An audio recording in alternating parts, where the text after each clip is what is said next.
Madame, Monsieur, bonjour et bienvenue pour ce nouveau numéro de Dimanche en politique en direct sur France 3 Bourgogne. La gauche a-t-elle encore une chance à l'élection présidentielle? Elle se remet à espérer, mais elle peine à trouver une unité. On en parle ce matin avec nos 4 invités. Stéphane Guiguet, bonjour. Vous êtes vice-président du Conseil régional, premier secrétaire fédéral du PS en Saône-et-Loire et vous soutenez Benoît Hamon. Boris Obama, bonjour. Bonjour. Candidat aux législatives pour la France insoumise, vous soutenez Jean-Luc Mélenchon. Claire Mallard, bonjour. Candidate aux législatives en Saône-et-Loire. Et pour Europe Écologie Les Verts, vous soutenez donc Yannick Jadot. Et puis Claire Rocher, bonjour. Bonjour. Porte-parole de Lutte ouvrière, vous soutenez Nathalie Arthaud. J'ajoute enfin que cette émission est diffusée en direct également sur notre page Facebook. Vous pouvez donc réagir et poser toutes les questions que vous voulez. Alors cette semaine, les électeurs de la primaire écologique ont voté massivement pour un rapprochement des programmes entre Benoît Hamon, Yannick Jadot et Jean-Luc Mélenchon. Pour les 2 premiers, les discussions devraient aboutir dans la semaine, nous dit-on.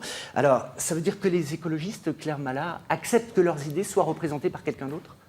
Alors aujourd'hui, ce qu'il faut constater, c'est que l'écologie a une place importante dans cette campagne. Qu'est-ce que cela veut dire que Tout le monde se réclame de l'écologie. Oui, et tant mieux, c'est bien. Ça veut dire qu'il y a une victoire culturelle de l'écologie aujourd'hui, à gauche, et on ne peut que s'en réjouir. Notre responsabilité, que ce soit Jean-Luc Mélenchon, Benoît Hamon, Yannick Jadot, est de construire une dynamique, de créer un nouvel espoir pour faire gagner l'écologie et la gauche en 2017.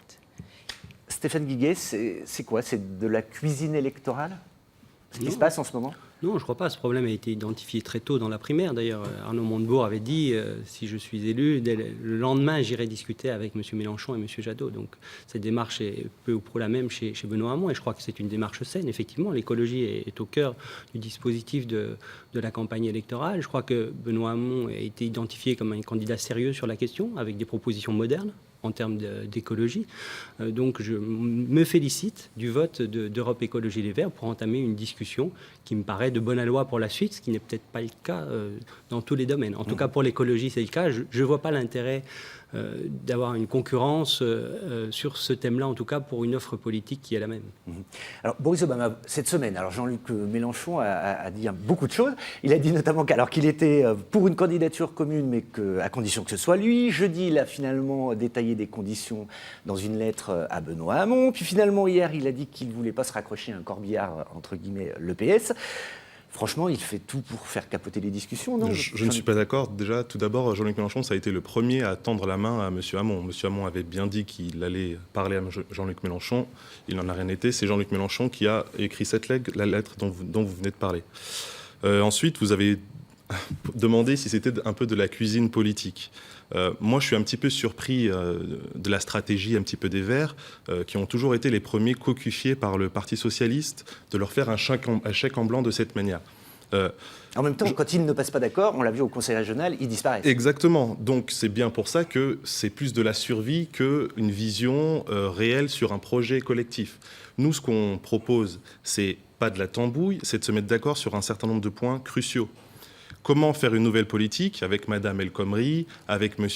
Le Guen, avec Mme Marisol Touraine, etc. J'ai passé 1 an à manifester contre la loi El Khomri. On me demande aujourd'hui de m'allier à Mme El Khomri. Tout ça est tout simplement ridicule. Donc il faut un petit peu de cohérence et c'est tout ce qu'on demande. Claire Rocher, quel regard vous portez sur tout ça? Pour vous, Mélenchon, Hamon, Jadot, c'est pareil au même? En tout cas, moi, je ne fais pas partie de cette gauche de gouvernement qu'on a vue depuis des années ou de ceux qui veulent lui ressembler et gouverner, parce que c'est une gauche qui a toujours finalement servi la bourgeoisie au gouvernement. On l'a vu dans les 5 années qu'on vient de passer, avec 40 milliards offerts au patronat à fonds perdus. Moi, je suis du camp des travailleurs, et ça veut dire bien autre chose que ce que pourrait vouloir dire la gauche, unie ou pas, sous ces diverses étiquettes. Oui, parce que Nathalie Arthaud, elle était très active cette semaine, on l'a vu notamment, je pense qu'on va avoir quelques images à Tarbes, à Poitiers, à Amiens, à Clermont. Elle disait, celui qui sortira des urnes sera l'ennemi des travailleurs. Ça veut dire que vous ne donnez aucun crédit aux candidats de gauche? Aucun, non. Et puis, c'est pas nous, Lutte ouvrière, qui leur donnons aucun crédit. Ils n'ont plus aucun crédit auprès des travailleurs parce qu'on les a vus à l'œuvre. On les a vus finalement faire la part belle à toutes les mesures dans le sens des riches. Actuellement, nous, travailleurs, chômeurs, gens des classes populaires, on est quand même face à une guerre. Leurs fortunes privées énormes, les profits qui n'ont jamais été aussi grands, les dividendes qui n'ont jamais été aussi importants, c'est sur le recul de nos salaires, de nos retraites qui font cette fortune-là. Et donc, on est soit dans un camp, soit dans l'autre. Et moi, je suis du camp des travailleurs. Excuse-moi, juste, la France insoumise récuse les politiques qui ont été menées depuis un certain nombre d'années. Donc, Oui, mais vous ne regardez... pouvez pas nous assimiler à ce genre de politique. Mais... Écoutez, Jean-Luc Mélenchon, il se pose comme un Xème sauveur suprême qui va tout changer une fois qu'il sera au gouvernement. Maintenant, qu'est-ce qu'il propose en direction des travailleurs ? 1300 euros de salaire minimum, c'est complètement insuffisant par rapport à ce dont on a besoin. Et pourquoi il ne propose pas plus ? Parce qu'il ne veut pas s'affronter à la bourgeoisie. Parce qu'il ne veut pas prendre sur les profits pour assurer les salaires qu'il nous faudrait, à savoir rien inférieur à 1800 euros, parce que c'est ce qu'il faut pour vivre. La différence qu'il y a entre Lutte ouvrière et la France insoumise, c'est que vous êtes là à attendre le grand soir, que les gens se réveillent, qu'il y ait une sorte de révolution. On l'attend toujours, elle ne viendra jamais. Nous, on a un programme qui essaye d'être cohérent, on essaye de faire des propositions qui sont réalisables, et nous sommes tout autant que vous du côté des travailleurs. Vous ne pouvez pas vous accaparer les travailleurs ou les salariés. Stéphane Guiguet, je ne courrai pas après Jean-Luc Mélenchon, a dit hier Benoît Hamon. Vous avez l'impression que l'ego, puisqu'on en parle beaucoup de Jean-Luc Mélenchon, passe au-dessus d'un accord éventuel ? On a compris que Benoît Hamon ne souhaitait pas s'adresser uniquement à Jean-Luc Mélenchon. Cette problématique d'union de la gauche, elle est primordiale. Moi, j'ai vécu le 21 avril 2002. Comme vous, je ne veux pas revivre ça. On ne sera peut-être pas d'accord sur les causes de ce 21 avril. Pour autant, je crois qu'on souhaite tous ne pas se retrouver dans cette situation prochainement. Donc la main est étendue. Il faut qu'elle soit saisie de façon sincère. Elle a été du côté d'Europe Écologie Les Verts. Elle l'est également de la part d'un certain nombre de communistes, puisque j'ai vu qu'il y avait une tribune qui a été signée par un certain nombre de communistes pour appeler à l'union de la gauche. Donc Benoît Hamon, clairement, va s'adresser maintenant aux électeurs de gauche. Et c'est ça l'essentiel. C'est qu'on retrouve ça. Et les propos que vous évoquiez tout à l'heure sur le corbillard, je crois que ce n'est pas de nature à apaiser le débat. Et je ne crois pas que les Français attendent ça en ce moment. On n'a pas besoin d'agressivité dans le débat public. Au contraire, je crois qu'on a besoin, ensemble, collectivement, d'être intelligents. Alors justement, il y a une question d'un internaute qui nous disait sur notre page internet: Montaigu, vous dansez au bord du volcan, l'entreprise Le Pen n'a jamais été aussi près du pouvoir. En 2002, la gauche élargie était déjà divisée, alors est-ce que vous avez retenu la leçon ? On peut vous demander ça à vous, écologistes par exemple. Je vais rebondir. Monsieur Guiguet, je pense que l'enjeu aujourd'hui n'est pas de reconduire la vieille gauche plurielle et d'additionner les appareils, mais c'est de construire un vrai rassemblement cohérent, comme le dit monsieur Obama, sur des points de convergence qui sont précis, où on ne négociera pas, il n'y aura pas de compromis sur l'écologie, notamment sur la question énergétique, sur le renouvellement démocratique et sur la refondation de l'Europe. Nous sommes d'accord donc sur ce il faut point. dépasser les appareils, dépasser les partis, rassembler, fédérer les Françaises sur ce projet d'espoir. Il y a une grande espérance, on peut faire rempart à un libéralisme débridé, un nationalisme exacerbé. Donc on a une responsabilité qui est collective, mais qui ne sera pas sur des petits compromis. Voilà l'enjeu, voilà comment on se positionne aujourd'hui. J'entends bien la petite musique, le drapeau du Front National qui fait peur, qu'on nous ressort à chaque élection, sauf qu'il me semble que le réel a eu lieu. Et si le Front National Elle est n'a si jamais haut... été aussi élevée. Tout à fait, mais le réel a eu lieu, donc on est bien obligé de faire un peu la généalogie de ce qui s'est passé. La question qu'on peut légitimement se poser, c'est pourquoi le Front National il est aussi haut. C'est dû aux politiques qui ont été réalisées ces 10 dernières années par la droite et par le Parti socialiste, et notamment en 2005, quand la démocratie parle et qu'elle est contre le traité de Lisbonne et qu'on le fait, que M. Hollande et M. Sarkozy le fait passer, c'est ça qui fait monter le Front National. Donc à chaque fois, nous dire oui, il faut faire attention au Front National, moi je me suis engagé pour faire de la politique de manière positive. Ce qui m'intéresse, c'est la question de partage des richesses, la planification écologique et l'urgence démocratique, la 6e République, instaurer une assemblée constituante, etc. Donc la politique, elle doit être positive, elle ne doit pas être contre quelque chose. Stéphanie. Oui, simplement, j'entends. Je resituais un petit peu le contexte et je disais que maintenant le FN avait une place prégnante dans le débat politique. Pour autant, vous ne pouvez pas reprocher à M. Hamon de ne pas développer un certain nombre d'idées, d'être relativement et même plutôt critique par rapport aux 5 années qui viennent de se dérouler. Il a d'ailleurs, pour des raisons politiques et d'orientation économique, quitté le gouvernement avec Arnaud Montebourg à une certaine période, puisque ça devenait plus supportable pour lui d'être à l'intérieur de ce gouvernement. Donc on est vraiment sur les propositions et sur le contenu. C'est d'ailleurs comme ça que les électeurs de gauche ont découvert M. Hamon à travers cette primaire. Je regrette que Jean-Luc Mélenchon et Yannick Jadot n'aient pas participé à cette primaire, dont acte. Maintenant, qu'est-ce qu'on fait ensemble, collectivement, intelligemment? Alors justement, Benoît Hamon était vendredi et hier au Portugal pour prendre exemple sur le gouvernement portugais, puisqu'il est dirigé par l'ancien secrétaire général du Parti socialiste, qui a le soutien de la gauche radicale et des communistes. La gauche plurielle ne peut pas exister. Pour vous, c'est inenvisageable ce genre de choses, Claire Rocher, par exemple? En tout cas, nous, on n'en fait pas du tout partie. Moi, je suis du camp des travailleurs. Vous savez, il n'y aura pas de moins pire pour les travailleurs tant qu'ils ne retrouveront pas le chemin des luttes collectives. Maintenant, dans cette élection présidentielle, il n'y a aucune raison de donner sa voix à quelqu'un dont on sait qu'au lendemain de l'élection, il va trahir toutes ses promesses parce qu'il cédera aux diktats des financiers, des capitalistes, et il fera finalement ce que les riches lui demanderont. Dans cette élection, les travailleurs, ils peuvent faire entendre leurs intérêts, faire entendre leurs exigences à travers la candidature de Nathalie Arthaud, et je pense que c'est la seule chose utile qui est à faire dans cette élection présidentielle. Mais elle est créditée de 0,5%, Nathalie Arthaud, pour l'instant, dans les sondages. Est-ce que finalement, en disant que l'élection n'est pas un but en soi, vous ne dupez pas un peu vos électeurs ? Je ne dis pas que ce n'est pas un but en soi, et d'ailleurs, moi, je souhaite qu'il y ait le maximum de travailleurs, d'ouvriers, de chômeurs qui se fassent entendre au travers de sa candidature. Maintenant, vous savez, il ne faut pas craindre d'être minoritaire, parce qu'être majoritaire pour élire un Hollande qui va gouverner contre vos intérêts, on a vu ce que ça donnait. Donc oui, ça sera un vote minoritaire, mais ça sera un vote de fierté ouvrière et sur nos revendications et nos intérêts de travailleurs. Ça comptera infiniment plus que de déterminer qui sortira du chapeau pour être président de la République. Pour l'instant, c'est Marine Le Pen qui se dit candidate du peuple. Qu'est-ce que ça vous inspire aux uns et aux autres qui vous dites tous de gauche ? Ce que ça nous inspire, c'est qu'il faut reconstruire cette grande espérance. Et effectivement, il faut quitter ce vieux monde qui accapare les richesses, qui creuse les inégalités, qui détruit notre environnement à des fins mercantiles. Et le projet de Yannick Jadot, et qui peut être partagé, et qui doit être partagé par M. Mélenchon, par M.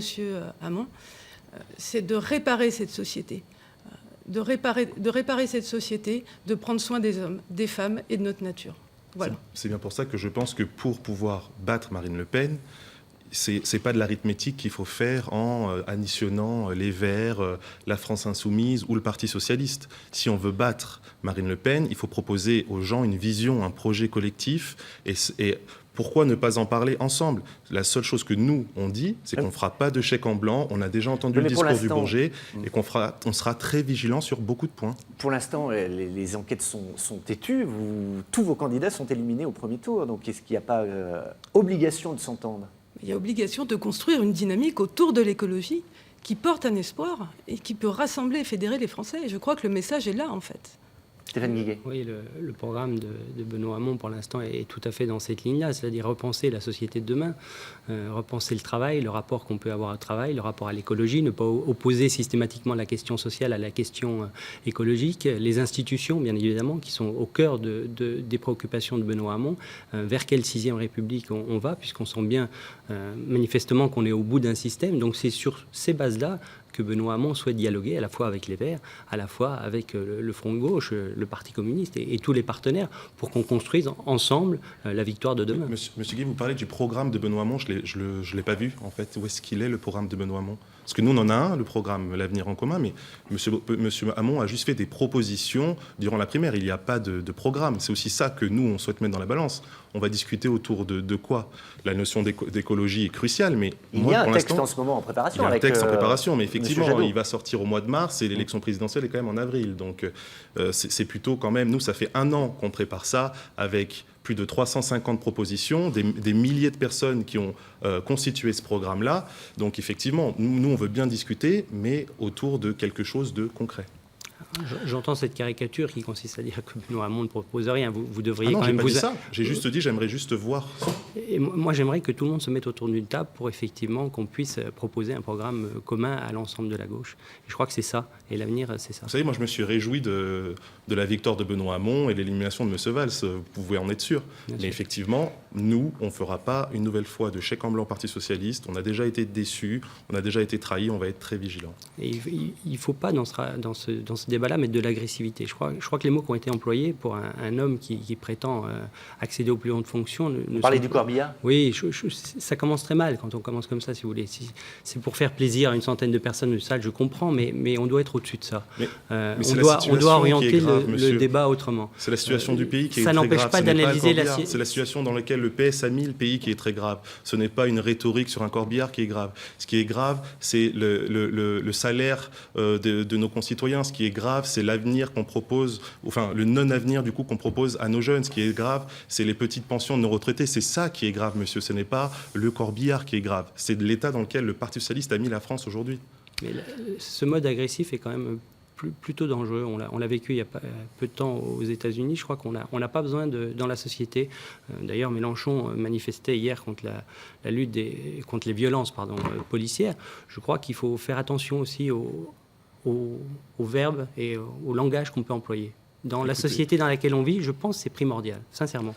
Ouais, il me semble surtout qu'il faut de la bienveillance et effectivement de la cohérence pour ce projet commun. Alors vous, notamment Monsieur Obama, vous critiquez beaucoup ce qui a été fait, notamment sous le gouvernement Hollande, Claire Rocher aussi. Est-ce que vous rejetez tout d'un bloc, c'est-à-dire toutes les mesures qu'a pu prendre François Hollande, vous les rejetez toutes ?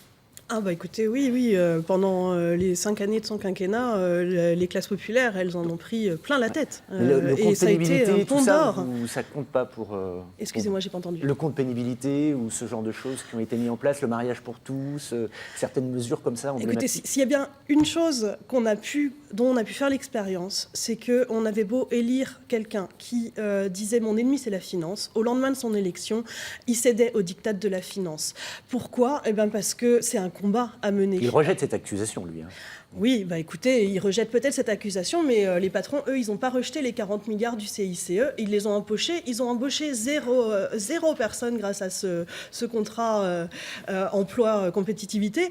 Voilà, le résultat dans les classes populaires, c'est une situation qui s'est encore aggravée. Et bien écoutez, on a fait cette expérience qu'il ne suffisait pas de trouver un sauveur suprême.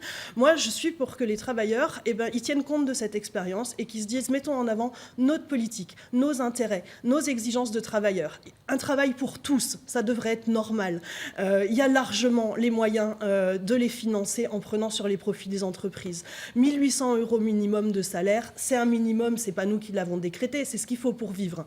Voilà, ça c'est des exigences qui sont indispensables pour les travailleurs à l'heure actuelle. Et voter pour Nathalie Arthaud, ça veut dire affirmer que ça doit passer avant les parachutes dorés des PDG, avant les dividendes des actionnaires, avant les fortunes de la bourgeoisie. Et ça, on est les seuls à l'affirmer dans cette élection. Vous voyez qu'on peut converger sur un certain nombre de points, de certaines choses avec lesquelles nous sommes entièrement d'accord avec vous. Sauf que vous ne dites pas que ce sera un combat, et donc vous vous préparez d'avance à céder aux exigences de ceux qui ont ce pouvoir de l'argent. On peut se chamailler sur la rhétorique, sur les mots. Dans l'idée, vous avez beau essayer de toujours vous mettre en opposition, etc. Vous savez que c'est faux, et vous savez qu'il y a un certain nombre de convergences, notamment par exemple comme renationaliser certaines entreprises comme EDF. Sur certains points, nous sommes tout à fait d'accord avec vous, mais vous voulez toujours vous positionner en position des seuls, de cette unicité que vous soyez de cet incarné, mais c'est faux. Stéphane Guiguet, vous qui faites partie, entre guillemets, des frondeurs, ceux qu'on a appelés les frondeurs, est-ce que vous rejetez tout aussi avec l'eau du bain ? Bien sûr que non. Ça serait ridicule d'ailleurs d'adopter cette attitude. Vous aurez besoin d'ailleurs des soutiens de François Hollande. C'est pas besoin des soutiens, c'est reconnaître ce qui a été fait. Vous ne pouvez pas rejeter la COP21 et les accords qui ont été signés à Paris. Vous ne pouvez pas rejeter la priorité qui a été donnée à l'éducation nationale avec 60 000 postes créés. Vous ne pouvez pas rejeter le compte pénibilité. Vous ne pouvez pas rejeter le compte formation tout au long de la vie. Vous ne pouvez pas rejeter l'encadrement des loyers dans les zones tendues. Vous ne pouvez pas rejeter... Enfin, la liste est longue. La loi sur la transparence de la vie politique... On ne l'a pas beaucoup entendu de votre part. tout ça pendant le quinquennat. Vous ne pouvez pas, bien sûr que si, vous ne pouvez pas rejeter non plus la loi sur le non-cumul qui va s'appliquer dès 2017. Pour autant, et d'ailleurs j'ai bien aimé l'intervention de Benoît Hamon devant les parlementaires la semaine dernière, la méthode c'est de conserver en priorité ce que la droite veut casser. Ça vaut pour le mariage pour tous, ça vaut pour le prélèvement à la source, ça vaut également pour être dans l'actualité, quelque chose qui vient d'être voté tout récemment sur le numérique et l'IVG. Enfin voilà. Donc ne pas tout rejeter en bloc, pour autant ne pas recommettre les mêmes erreurs. Et je le répète, Benoît Hamon a quitté avec Arnaud Montebourg le gouvernement pour des accords sur la ligne économique, c'était clair, ne pas recommettre les mêmes erreurs. Et les deux grandes erreurs de cette fin de quinquennat, c'est quand même la loi travail, notamment la version 1 et la façon dont elle a été abordée, avec brutalité. Et comment ne pas recommettre les mêmes erreurs sans avec les concertation, mêmes textes ? excusez-moi, sans concertation avec les partenaires sociaux, sans même concertation avec les parlementaires. Et puis surtout, je pense à la loi contre la déchéance de la nationalité, qui a été une erreur politique majeure. Claire Malat, vous, quel regard? Parce que alors, les écologistes, on les a vus, on les a pas vus. Il y en a certains qui sont rentrés, d'autres qui sont sortis, etc. Non, je crois qu'on a été très clair. Pour nous, ce Pas forcément pour les téléspectateurs. Chez Europe Écologie Les Verts, si. Après, il y a une scission. Bon, maintenant, voilà, il y a des écologistes qui sont partis de façon très, très minoritaire. Voilà. Pour nous, c'est quand même le quinquennat des promesses non tenues. C'est un échec pour vous, ce quinquennat. C'est un échec.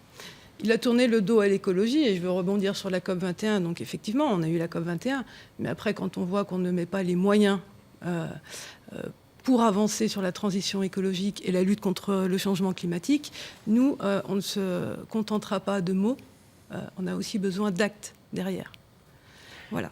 Si votre candidat se maintient, et s'il est élu, pour vous, quelle devrait être sa première priorité, sa première action, en fait ? La priorité, c'est d'engager la sortie du nucléaire, avec une sortie du nucléaire en 2035, Ça, et fermeture d'accord. des premiers réacteurs dès 2017. Stéphane Guiguet, si Benoît Hamon passe en mai prochain, Oui. quelle devrait être sa première priorité ? La priorité, c'est la réflexion, comme je vous disais tout à l'heure, autour du travail et la conception qu'on peut avoir du travail, sur pas plus travailler, mais mieux travailler. La réflexion qu'il engagera également dès le lendemain de son élection, c'est bien évidemment toute la question écologique et la question sociale, ne pas les opposer les unes aux autres. Et puis, c'est la réforme institutionnelle. À travers la réforme institutionnelle, on voit la place du Sénat, à laquelle il réfléchit, mais c'est aussi toute une réflexion autour de donner plus d'importance au Parlement, moins d'importance à ce qu'on appelle aujourd'hui cette espèce de monarchie qui règne en France. Donc on voit bien, mais ce n'est pas spécifique à Benoît Hamon, on voit bien que chez les candidats qui sont ici sur le plateau, il y a une vraie volonté de réfléchir sur nos institutions et l'évolution de nos institutions. On sent bien qu'on est au bout d'un système. Puis bien sûr, il y a la réflexion sur les pratiques politiques et sur la transparence de la vie publique. Voilà, cette loi a été votée sur la transparence de la vie politique il y a peu de temps, suite à l'affaire Cahuzac, et j'ai envie de dire, c'est tant mieux. On doit réfléchir collectivement à la façon de faire de la politique là où on vit, faire de la politique, mais faire autre chose après aussi. Avoir un mandat, vrai statut de l'élu. Un vrai statut de l'élu, avoir un seul mandat d'exécutif pour se consacrer entièrement à ce mandat. Et je crois qu'on doit ça aussi à la population pour restaurer un peu aussi l'image de l'élu dans ce pays. Alors, Boris Obarin. J'entends M. Guy nous dire qu'il ne faut pas faire les mêmes erreurs. Il y a 394 députés du Parti socialiste qui sont aujourd'hui investis. Plus de 80% sont les mêmes. Donc comment allez-vous faire pour faire cette nouvelle politique avec les mêmes personnes ? Donc moi, ça, j'aimerais juste comprendre. Monsieur Hamon va bomber le torse, froncer les sourcils et demander à ces personnes-là de faire l'inverse de ce qu'elles ont fait pendant 5 ans. Donc tout ça, c'est juste un cirque ridicule. Ensuite, effectivement, concernant l'écologie, il me semble que M. Hamon a proposé 50% de nucléaire et 50% d'énergie renouvelable. Nous, on propose 100% d'énergie renouvelable. À l'horizon 2050. Exactement. On propose aussi 100% de cantines bio dans les cantines pour nos enfants. On propose la règle verte, ne pas prélever à la terre plus qu'elle ne peut produire. Notre programme est très écologique. Je ne sais pas si vous l'avez, j'espère que vous l'avez constaté.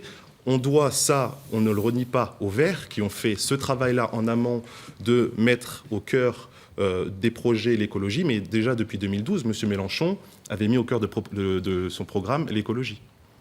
Tout le monde lave plus vert que vert, non ? Ben oui, puisque l'écologie devient dominante en fait à gauche et recompose, peut refonder la gauche. C'est vraiment le message qu'on souhaite faire passer. Donc je vais redévelopper aussi, puisque notre seule proposition, c'est pas que de sortir du nucléaire. Une des premières mesures qui me semble aussi fondamentale pour engager la transition écologique en France et en Europe, c'est d'engager un grand plan d'investissement de 600 milliards d'euros par an, fléché sur la transition écologique et la rénovation énergétique, la santé et les infrastructures de transport du quotidien. L'écologie, c'est pas trop une préoccupation de Nathalie Arthaud aussi ? Ça l'est, bien sûr, mais vous savez, en écologie, comme dans le reste, le problème, c'est que tout est fait en fonction des profits d'une minorité. Et tant que ce sera l'argent qui déterminera les choix dans l'économie, effectivement, on ira dans le mur. Nous, on pense justement qu'une société, elle devrait servir à satisfaire les besoins des gens et en priorité de ceux qui produisent toutes ces richesses, donc des travailleurs. Et c'est pour ça que moi, je m'adresse aux travailleurs pour leur dire que dans cette élection, on va leur faire croire que l'enjeu, c'est de changer de président, que le changement viendra par là. Non, on aura des combats à mener au lendemain de l'élection, quel que soit le président qui sera sorti des urnes. Et le seul enjeu, c'est de renforcer notre camp et de faire entendre le camp des travailleurs et ses intérêts en votant pour Nathalie Arthaud. Alors, ce sera votre conclusion.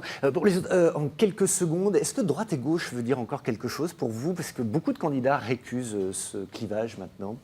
Vraiment, en quelques secondes. Écoutez, pour moi, oui, ça veut dire quelque chose.